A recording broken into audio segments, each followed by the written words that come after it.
Nigeria by 2025. Federal government calls for cooperation from citizens. Good evening and welcome to NTA Jawore News at 7, coming to you from your heritage station. Thanks for joining us. I am Olawumi Adeniji, and here are the details. The High Court of the Federal Capital Territory, sitting in Maitama, has granted the former governor of the Central Bank of Nigeria, Godwin Emefiele, bail. Judiciary correspondent Olabode Arewa reports that he was granted bail to the tune of 300 million naira and 2 sureties, saying the bail is to enable him prepare properly for his trial. The former Central Bank governor was granted bail by Justice Adeniyi of another FCTI court on November 8, but he was rearrested and remanded on the orders of the FCTI court Maitama, presided over by Justice Hamza Muazu. Emefiele, one Saadat Ramalan Yaro, and a certain company named April 1616 Investment Company Limited had been facing 20 counts of alleged corrupt enrichment to the tune of 6.5 billion naira. But Emefiele was rearranged on an amended 6-count charge of 1.6 billion naira. Presumed innocent until proven guilty, his lawyers prayed for his bail pending conclusion of trial. But the prosecution, in opposing the bail bid, argued that the defendant's arrest is a national security matter, thus it will not be expedient to grant him bail.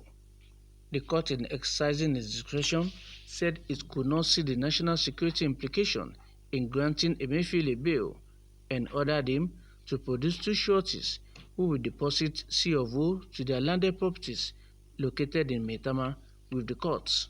The charges before the court are bailable, and other reasons were given to the courts.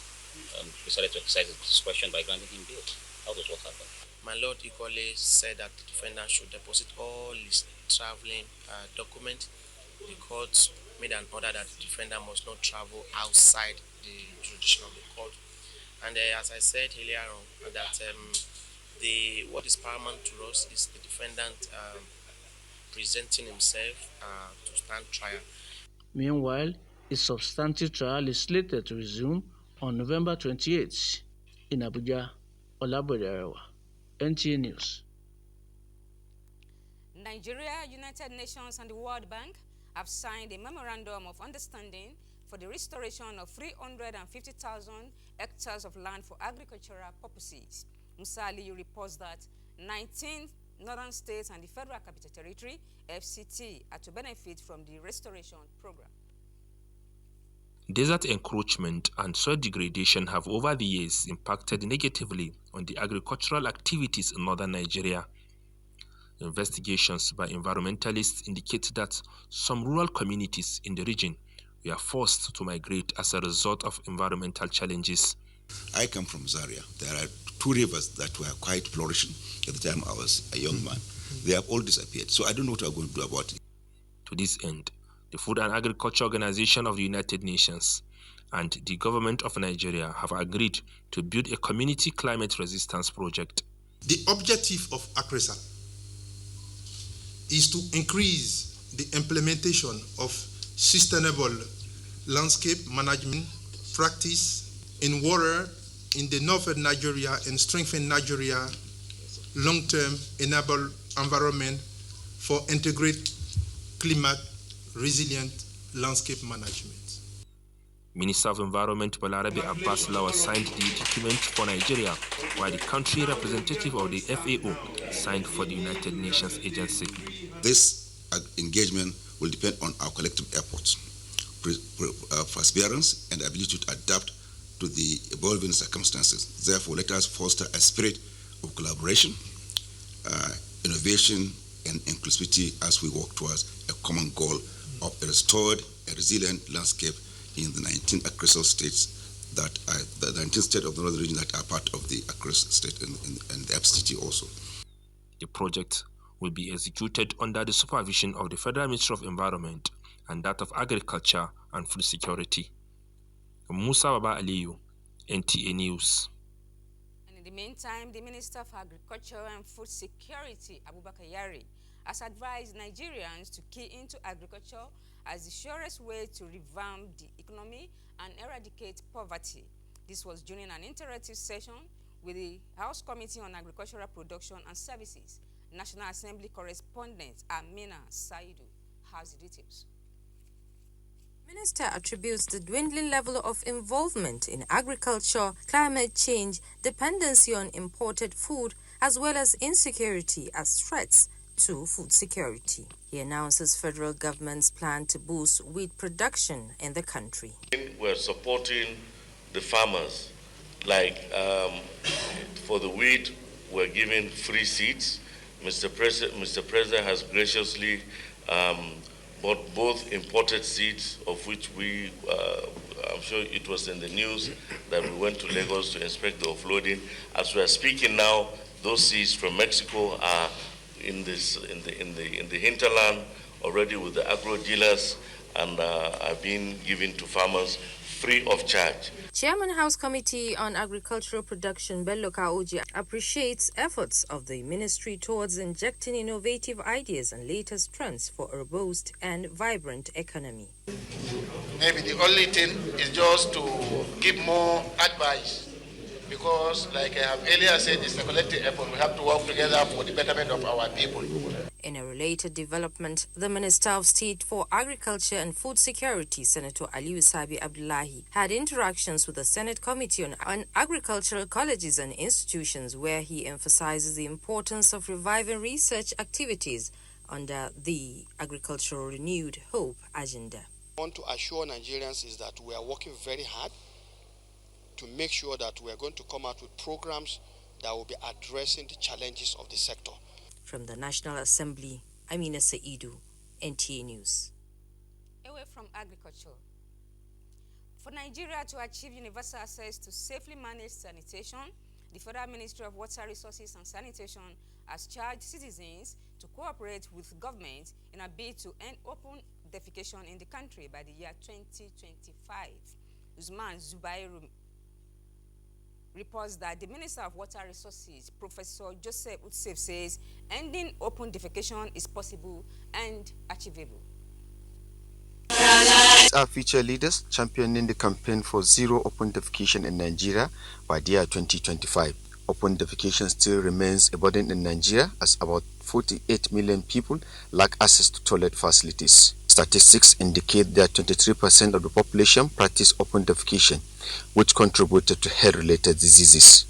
To change this behavioral problem, Minister of Water Resources and Sanitation, Professor Joseph, says government is currently leading the Clean Nigeria Use the Toilet campaign to end open defecation by 2025 and also achieve universal access to safety managed sanitation.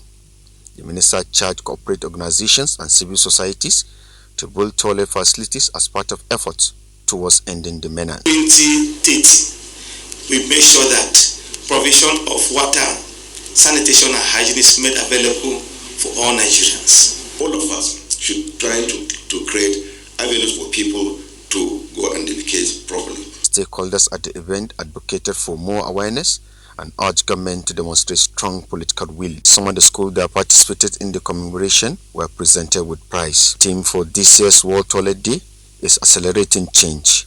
In Abuja, Usman Zubairu, NTA News. Stakeholders in the Nigeria power sector have urged the federal government to address bottlenecks to unlock investment opportunities in the country's electricity sector. This was their view on Good Morning Nigeria while evaluating performance of the sector 10 years after privatization. Dennis Temple reports. It was one of the key sectors that was privatized over a decade ago with the intention that the sector will survive on its own, despite several trillions of naira said to have been spent by federal government to save the industry. This sector is still on the verge of not hitting the expected target. Stakeholders believe that while the generating capacity has done well over the years, distribution, they say, is underperforming, thus crippling the economy. Yes, sometimes when generation is there, transmission is there, discos may not be able to offset because of other challenges like network conditions. Yes, discos are not collecting enough money to plow into effective maintenance of their network. They have been clamoring for effective tariff, reflective tariff review. For you, how if I put power for you, right? The question you should be asking the right question. How come we have this? We've generated enough, and yet the off-takers, if you measure what, like you said, if you meter what they have taken, it does not match what we have generated. It will not solve the problem, because this is a value chain that requires that from A to Z must align to be able to now give these services. And generation is one of the value chain. Transmission is another. Distribution is another. And as well as utilization. Because if in my house, in your factory, you are not ready to utilize this electricity, then it will not be there. The guests were of the opinion that Nigeria's power sector holds immense potential, but requires strategic investments, innovative solutions, and a long-term commitment from both the government and private sectors to overcome its challenges. In Abuja, Dennis Temple. You're still watching NTA Jabode News. We'll be right back after this break. Take it from me, the mind-blowing way to do things is the Glow LTE advanced way. When you stream, it's like you're in the drama itself. When you make calls, you reach where others can't. Copy! Doing business is like running Wall Street from your street. And when you play, I did beat you guy. We'll see about that. It's like traveling the world without moving an inch. Is that Toby in your room? You can download in the blink of an eye in 4K. Go. And when you go for your dreams, it's like running with the strength of 3 nations behind you. Glow LTE Advanced, the power of 3 data networks in one. Get a Glow SIM or dial *301#. You're welcome back and thanks for rejoining us. In line with the belief that NNPCL is critical to energy security, the Senate Committee on Downstream Petroleum Sector is working out modalities for the sectors as guided by the Petroleum Industry Act. To this end, the committee invites the Group Managing Director of the company, Mele Kyari, for investigative hearing. National Assembly correspondent Joshua Ogunjide tells us more. The creation of the National Assembly through the Petroleum Industry Act 2021. The NNPCL is the largest single asset holder company in the whole of Africa with over 1,900 pipe-borne kilometers of gas connected to the downstream. The committee is principally interested in the implementation of the Petroleum Industry Act 2021, surveillance security contracts of pipeline contracts, issues bordering on vandalism, and required mechanism to salvage the situation, amongst other salient matters in the sector.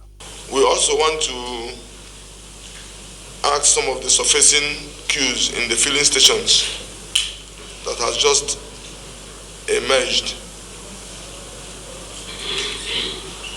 We also want to have to know the consumption of PMS in the past 24 months. That is national consumption of PMS. We also want to have and fix a date for on-the-spot assessment of the refineries and the depots.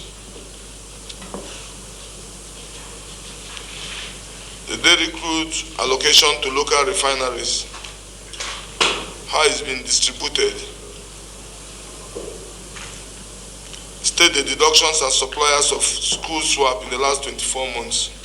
The group CEO of NNPCL, Mele Kyari, explained that the company currently has a design of existing over 5,000 kilometers pipelines network across the country, which are not functioning due to sustained vandalism being experienced in the past 15 years. Before the regulation that is substantially changing the total landscape of our business is that we are doing up to 67 million liters of PMS. Today, the average that we have since the regulation is about 45 million liters of daily evaporation, not even consumption. And this is substantial. This is almost 33% reduction in the volumes that we take into the market. 4 refineries in 3 locations with combined capacity of 445,000 barrels per day, according to him, will be augmented as rehabilitation works are ongoing on the existing refineries. From the National Assembly, Joshua Okochide, NTA News. 5,000 civil servants out of the 17,000 early delisted from Integrated Personnel and Payroll Information System, IPPIS, are yet to be recaptured despite recent physical verification exercise. National President, Association of Civil Servants of Nigeria, Tommy Etim Okon, who made this known to newsmen, says there are still discrepancies in their documentations. Joseph Otson reports. 2023, the Integrated Personnel and Payroll Information System, IPPIS, stopped salaries of about 17,000 federal civil servants for not participating in the physical verification exercise conducted by Office of the Head of the Civil Service. The affected workers raised alarm, and their complaints were considered as the Head of the Civil Service directed for another verification exercise conducted in October 2023. Yet 5,000 out of the 17,000 has again fallen short. Those who have the minor problem that were delisted, whereas they have done the physical verification and completed and their documents sealed, but their names were there, they have been cleared and they have been paid. Then another chunk that have just been cleared again, among those who did the physical verification, are 2,702 from our record. Then the chunk who are yet to be ascertained because of discrepancies in their date of birth and date of first appointment, they are about 5,000. The association promises to keep engaging authority concerned, saying 6 teams are already working to ensure all challenges are resolved. In Abuja, Joseph Otsen, NTA News. The Kwara State debate team that won the presidential debate competition in Abuja will represent Nigeria in a World School Debate Championship in Europe. Kwara State Governor Abraham Abdurazak hosted the 6 public school students at the Government House in Ilorin. Raliat Ibrahim reports. Who referred to the victors as prize of the government and people of Kwara State, commended them for their impressive outing at the presidential debate in Abuja. He thanked their parents, teachers, and SUBEB management, acknowledging that gaps still exist in the education sector. The governor pledged to continue to invest in human capital development to restore the glory of Kwara as the best state in education in northern Nigeria. Would want as a state to improve on what we're doing. The last edition was won by Kwara. This edition is Kwara, and we'll work hard to make sure the next edition will also be won by Kwara. Chairman State Universal Basic Education Board, SUBEB, Professor Shehu Adaramaja, who also came home with an award of Best SUBEB Chairman in Northern Nigeria, led the winning team, who were exclusively students from public schools, to the Government House. He said the state had received a letter from the Presidential School Debate that the students would represent Nigeria at the World School Debate Championship in the Republic of Serbia in Europe. It will recall that when we opened the camp that you sponsored with a open sum of 5 million naira, these parents willingly released these children for us for a period of 8 weeks, where we had intensive training with them at the Queen Elizabeth School. Kwara recently won the 63rd edition of the presidential debate in Abuja for the second time in a row. Raliat Ibrahim, NTA News. And that concludes our package for this evening. The Yoruba version comes up shortly with Idowu Ogunbajo. Have a good night rest and stay blessed. Take it from me, the mind-blowing way to do things is the Glow LTE advanced way. When you stream, it's like you're in the drama itself. When you make calls, you reach where others can't. Coffee! Doing business is like running Wall Street from your street. And when you play, I did beat you guy. We'll see about that. It's like traveling the world without moving an inch. Is that Toby in your room? You can download in the blink of an eye in 4K. Go. And when you go for your dreams, it's like running with the strength of 3 nations behind you. Glow LTE Advanced, the power of 3 data networks in one. Get a Glow SIM or dial *301#.